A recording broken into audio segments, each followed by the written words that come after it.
Guys, क्या हाल है आप सबके। आई होप सब बढ़िया होंगे। तो आज की वीडियो आपकी रहने वाली है जेकेपी एसपीओ की नई भर्ती के बारे में, और जो आपकी सैलरी इंक्रीज़ करी गई है क्या उसका प्रोसेस रहने वाला है, और जेकेपी एसपीओ की भर्ती के बारे में क्या एज लिमिट रहती है, क्या हाइट रहने वाली है, पूरे एजुकेशन क्वालिफिकेशन क्या रहती है, विस्तार से बात करेंगे हम इस वीडियो में। ए टू जेड आपको जानकारी दी जाएगी। वीडियो को लाइक कीजिए, चैनल को जरूर सब्सक्राइब कीजिए। आने वाले टाइम में आपको बहुत हेल्प मिलने वाली है इस चैनल से। तो देखिए, सबसे पहले हम बात करते हैं कि इसका क्या प्रोसेस रहता है। देखो, जो आपकी जेकेपी एसपीओ की भर्ती होती है ना, ठीक है, एसपीओ की भर्ती होती है। एसपीओ की फुल फॉर्म होती है आपकी स्पेशल पुलिस ऑफिसर। इसको कितनी बड़ी वो दी है, एब्रिविएशन दी है, एसपीओ की स्पेशल पुलिस ऑफिसर इसको बोला जाता है। और जो इसको पे दी जाती है वो 6-7 हज़ार पे दी जाती है। जो इसके पुराने नोटिफिकेशन है ना, उसके आधार पर इसको 6-7 हज़ार पे दी जाती है। बट इस वक्त इसकी पे इंक्रीज़ कर दी गई है। पूरा पूरा मैं प्रोसेस इस वीडियो में आपको समझाने वाला हूँ। सबसे पहले मैं इसको बता दूँ, जो इसकी भर्ती होती है ना वो बिल्कुल ऑफलाइन तरीके से होती है। कैसे? ऑफलाइन तरीके से करवाई जाती है। और देखो, इसमें क्या होता है, अलग अलग डिस्ट्रिक्ट में भर्ती हुई। जैसे आपकी मैं डिस्ट्रिक्ट मान रहा हूँ सांबा, उसके बाद मैं मान लेता हूँ कठुआ, उसके बाद मैं मान लेता हूँ राजौरी। ठीक है, इसके लिए क्या होगा, इस भर्ती के लिए यहाँ सांबा में अलग से नोटिफिकेशन आएगा, कठुआ का अलग से नोटिफिकेशन आएगा, राजौरी का अलग से नोटिफिकेशन आएगा। ठीक है, वैसे दिया जाएगा कि सांबा के लिए 70 वैकेंसी रहने वाली है, आपकी कठुआ के लिए 100 वैकेंसी रहने वाली है, ठीक है, आपके रिजोरी के लिए 150 वैकेंसी रहने वाली है। तो ऐसे करके इसका नोटिफिकेशन आता है, मतलब कि अलग अलग आपका नोटिफिकेशन आता है अलग अलग डिस्ट्रिक्ट के लिए। ठीक है, उसके बाद इसका फॉर्म प्रोसेस पूरा रहता है। एजुकेशन क्वालिफिकेशन क्या रहती है, हम उसमें विस्तार से चर्चा करेंगे। जैसे कि आपको पता होगा जेकेपी कांस्टेबल में क्या प्रोसीजर रहता है, एक ही बार नोटिफिकेशन आता है जहाँ पर सारा का सारा प्रोसेस समझा दिया जाता है कि टोटल इतनी वैकेंसी रहने वाली है और इतनी फॉर्म फीस लगेगी और ऑनलाइन फॉर्म फीस होगा। तो ऐसा कुछ भी नहीं होता जेकेपी एसपीओ में, ऐसा कुछ नहीं होता। जेकेपी एसपीओ में आपकी जो डिस्ट्रिक्ट रहती है वहाँ में नोटिफिकेशन आता है, वहाँ पे आपको जाना होता है, वहाँ पे आपका फॉर्म अप्लाई होता है, ऑफलाइन तरीके से फॉर्म अप्लाई होता है। ठीक है आपका। अब मैं आके आगे समझाता हूँ इसका क्या प्रोसेस रहता है। देखो, इसके लिए जो आपकी एज लिमिट मांगी जाती है, एज लिमिट आपकी मांगी जाती है जैसे जेकेपी में होता है 18 से 28 साल तक, बिल्कुल सेम 18 से 28 साल तक इसकी क्या एज लिमिट मांगी जाती है। ठीक है गाइस। उसके बाद मैं बात करूं एजुकेशन क्वालिफिकेशन की, तो अगर आपने 10th पास कर रखी है तो आप इस फॉर्म को जरूर अप्लाई कर सकते हो। ठीक है, अगर आपने 12th पास कर रखी है फिर भी आप इस फॉर्म को अप्लाई कर सकते हो। अगर आपने ग्रेजुएशन तक कर रखी है फिर भी आप इस फॉर्म को अप्लाई कर सकते हो। तो जो इसका सिलेक्शन प्रोसेस क्या होता है वो भी मैं इस वीडियो में आपको जरूर समझाऊंगा। उसके बाद पहले मैं बात कर लेता हूँ हाइट कितनी मांगी जाती है। तो इस भर्ती के लिए जो आपकी हाइट मांगी जाती है वो 5 फुट 6 इंच मांगी जाती है। ठीक है, जेकेपी में सेम पूरा प्रोसेस जेकेपी वाला है आगे का। ठीक है, उसके बाद मैं बात करूँ इसकी चेस्ट कितनी मांगी जाती है, तो 32 मांगी जाती है इसकी चेस्ट। ठीक है, बिना एक्सपेंडिचर करके इसकी जो चेस्ट मांगी जाती है वो 33 मांगी जाती है, 33 इंच मांगी जाती है। ठीक है गाइस, इतनी आपको चीज़ें समझ आ गई होगी। अब मैं बात करने वाला हूँ कि इसका सिलेक्शन प्रोसेस कैसे होता है, क्या सिस्टम रहता है। तो देखो, जो इसका सिलेक्शन प्रोसेस होता है ना वो पूरा पूरा डिपेंड रहता है आपकी क्वालिफिकेशन पर, आपकी फिजिकल फिटनेस पर। क्या इसका सिलेक्शन किस पे डिपेंड रहता है, आपकी क्वालिफिकेशन क्या है और आपकी फिजिकल फिटनेस पर, फिजिकल फिटनेस। अब मैं समझाता हूँ। देखो, अगर आपने 10th क्लास पास कर रखी है, अगर आपने 10th क्लास पास कर रखी है तो यहाँ पे आपको जो मार्क्स, जैसे कि मैंने आपको समझाया था ना कि श्राइन बोर्ड में जो भर्ती आई थी उसके बारे में मैंने आपको समझाया था, उसकी कैसे कैसे सिलेक्शन प्रोसीजर रहने वाला है। जैसे उन्होंने बताया था अगर आपने 10th पास कर रखी है तो आपको इतना स्कोर मिलने वाला है, अगर आप पुशअप मारते हो तो आपका इतना स्कोर मिलने वाला है, अगर आप पुल्लो मारते हो तो आपका इतना स्कोर मिलने वाला है। तो बिल्कुल सेम प्रोसीजर इसमें रहने वाला है। अगर आपने 10th पास कर रखी है तो आपको 10 मार्क्स दे दिए जाएंगे।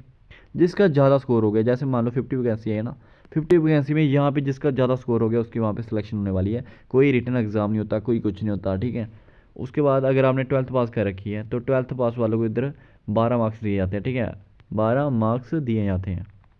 अगर आपने ग्रेजुएशन तक कर रखी है तो आपको यहाँ पर 15 मार्क्स दिए जाते हैं, 15 मार्क्स दिए जाते हैं। ठीक है, यहाँ से अपने मार्क्स लेने। अब मैं बात करता हूँ इसका और कहाँ से मार्क्स लिए जाते हैं। देखो, जैसे कि आपको पता है यहाँ पे एक पुशअप भी होते हैं। क्या होते हैं? पुशअप होते हैं। पुशअप कितने रहते हैं? 20 पुशअप रहते हैं। वही सेम प्रोसीजर रहता है जेकेबी वाला, जेकेबी में 20 पुशअप रहते हैं, इसमें 20 पुशअप रहते हैं। तो 20 पुशअप के आपके अलग मार्क्स होते हैं। ठीक है, इसके भी मार्क्स होते हैं। उसके बाद मैं बात करूँ जैसे कि आपकी हाइट है, जैसे जितनी आपकी ज़्यादा हाइट होगी, जितनी आपकी ज़्यादा हाइट होगी इतने आपको यहाँ पे मार्क्स दिए जाएंगे। ठीक है, वहाँ पे मार्क्स दिए जाएंगे। उसके बाद बात करूँ मैं, ज़्यादा मार्क्स कहाँ दिए जाते हैं, आपके पुलअप्स हो गए। ठीक है, अगर आप ज़्यादा पुलअप्स मारते हो वहाँ पे आपको मार्क्स दिए जाएंगे। तो ऐसे करके इसका पूरा का पूरा सिलेक्शन प्रोसेस रहता है कि हर एक चीज़ में आपको मार्क्स दिए जाते हैं। तो यही चीज़ें वहाँ पे रहती है, इतनी सारी चीज़ें से आपका पूरा का पूरा सिस्टम जो सेट रहता है। ठीक है, अब मैं बात करने वाला हूँ आपका पूरा का पूरा, ये तो प्रोसेस खत्म हो गया। आई होप आपको एसपीओ के रिलेटेड पूरी इन्फॉर्मेशन मिल गई होगी। अब मैं बात करने वाला हूँ कि एसपीओ की वैकेंसी हमें कब तक देखने के लिए मिलेगी। देखो, आपको ये पता होना चाहिए अच्छे से कि 2024 में इसकी वैकेंसी आउट हुई थी। कौन सी डिस्ट्रिक्ट की? आपकी रजौरी डिस्ट्रिक्ट होगी। रजौरी डिस्ट्रिक्ट की इसकी वैकेंसी आउट की गई थी, ठीक है।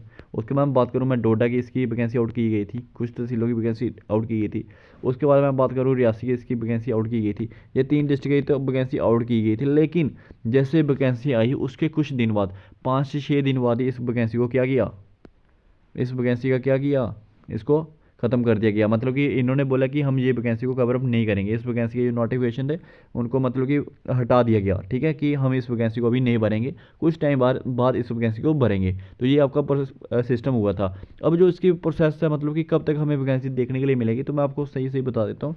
जो जैसे आपको बजट खत्म होगा, आपको पता ही है कि बजट शुरू होने वाला है जेएनके में, तो जेएनके में जैसे आपका बजट खत्म होगा उसके बाद इसकी 100% गारंटी है कि एसपीओ की वैकेंसी आ जाएगी। JNK P Jammu and Kashmir SPO की वैकेंसी जो हमें देखने के लिए मिल जाएगी। कब तक?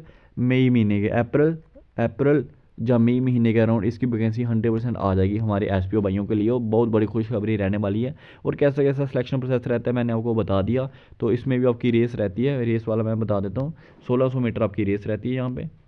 वही आपका पूरा का पूरा सेम टाइम मिलता है, 6.5 मिनट आपको दिए जाते हैं यहाँ पे। तो इसमें रेस इसके अच्छे से क्वालिफाई करनी होती है। रेस के यहाँ पे अलग से मार्क्स दिए जाते हैं, यहाँ पे रेस के क्या अलग से मार्क्स दिए जाते हैं, ठीक है। आई होप आपको अभी तो सारी चीज़ें समझ आ गई होगी। अप्रैल और मई के मिड में इसकी वैकेंसी हमें देखने के लिए मिल जाएगी, और अलग अलग डिस्ट्रिक्ट की यहाँ पे वैकेंसी हमें देखने के लिए मिलती हैं, ठीक है। अब मैं बात करता हूँ कि एसपीओ की सैलरी इंक्रीज़ कर दी गई है, उसका क्या प्रोसीजर रहने वाला है। तो आप सबको पता होना चाहिए कि हमारे सीएम अमर अब्दुल्ला साहब जी ने एक दिन क्या हुआ, जैसे कि पूरी हमारी कैबिनेट मीटिंग वगैरह खत्म हुई थी, उसके बाद सर जी ने एक इंस्टा पे पोस्ट डाली गई थी। इस पोस्ट में इन्होंने साफ साफ ये बताया था, देखो, delegated to announce a hike in SPO honorarium for Jammu and Kashmir. तो यहाँ पे इन्होंने साफ साफ यहाँ पे बोला था कि जो भी न्यू भर्ती जाएंगे उनको 12,000 पर मंथ दिया जाएगा। जैसे कि आपकी अभी अभी भर्ती होंगी, जैसे अभी न्यू भर्ती आने वाली है, ठीक है। अगर आप तब भर्ती होकर जाते हो तो आपको 12,000 पर मंथ वहाँ पे सैलरी दी जाएगी, ठीक है। उसके बाद मैं बात करूँ, जैसे ही आपके 5 साल सर्विस करते करते कंप्लीट हो जाती है, उसके बाद जो आपकी सैलरी वो इंक्रीज़ करके 18,000 प्लस कर दी जाएगी, ठीक है, पर मंथ। उसके बाद जैसे आप सर्विस करते करते आपके 10 साल लग जाते हैं टोटली, मतलब अभी आप ज्वाइनिंग के 10 साल हो गए आपको नौकरी करते करते। उसके बाद जो आपकी सैलरी वो 24,000 प्लस कर दी जाएगी। उसके बाद जैसे आप 15 साल प्लस कर लेते हो सर्विस, तो उसकी जो आपकी सैलरी है वो 30,000 प्लस कर दी जाएगी। तो ये हमारे साहब जी ने एक नोटिस निकाला था, हमारे ओ सीएम उमर अब्दुल्ला साहब जी ने। बट लेकिन अभी चर्चा में ये रहा कि जो ये नोटिफिकेशन है ये है बिल्कुल सही है, उन्होंने बिल्कुल सही अपनी ऑफिशियल आईडी पर आया, ये देख सकते हो आपकी ऑफिशियल आईडी पर आया था, ठीक है। लेकिन अभी तक ऐसा कुछ नहीं हुआ है कि अभी तक सैलरी इंक्रीज़ नहीं की गई है। लेकिन बहुत जल्दी जैसे ही बजट पेश होगा उसके बाद जो एसपीओ भाई है, हमारे जितने भी भाई बहन लगे हुए हैं एसपीओ में, उनकी सैलरी को इंक्रीज़ कर दिया जाएगा। ये हमारी सरकार का वादा, और ये सरकार हमारी ये बातें को पक्का जरूर करेगी इसको लेते हुए, ठीक है गाइस।